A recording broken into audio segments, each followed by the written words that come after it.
బీహార్లో ఓటర్ల జాబితా సవరణపై స్టేకి సుప్రీంకోర్టు నిరాకరించింది.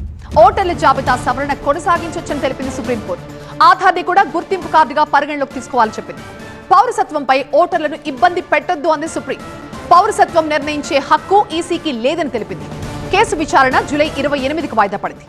బీహార్లో ఓటర్ల జాబితా సవరణపై సుప్రీంకోర్టు కీలక ఆదేశాలిచ్చింది. ఓటర్ల జాబితా సవరణపై స్టేకు నిరాకరించింది సుప్రీంకోర్టు. ఓటర్ల జాబితా సవరణ కొనసాగించమని తెలిపింది. అయితే ఆధార్ కార్డుని కూడా గుర్తింపు కార్డుగా పరిగణలోకి తీసుకోవాల్సిందే అని కేంద్ర ఎన్నికల సంఘానికి చెప్పింది. ఓటర్ ఐడి కార్డుతో ఆధార్ని కూడా గుర్తింపు కార్డుగా పరిగణించాలంటూ సుప్రీం ఆదేశించింది. పౌరసత్వంపై ఓటర్లను ఇబ్బంది పెట్టకూడదంటూ సుప్రీంకోర్టు చెప్పింది. పౌరసత్వం నిర్ణయించే అధికారం కేవలం కేంద్ర హోంశాఖకి మాత్రమే ఉంటుందని, కాకపోతే ఓటర్ల జాబితా సవరణ రాజ్యాంగ ప్రక్రియ కావడంతోనే దానిని అడ్డుకోవడం సరికాదని సుప్రీంకోర్టు వ్యాఖ్యానించింది. సుప్రీంకోర్టు తీర్పుతో కేంద్ర ఎన్నికల సంఘానికి ఊరటలెక్కినట్టే. ఓటర్ల జాబితా సవరణ పేరుతో బీహార్లో పేదల ఓట్లు తొలగిస్తున్నారని ఇండీ కూటమి నేతలు తీవ్ర ఆరోపణలు చేశారు.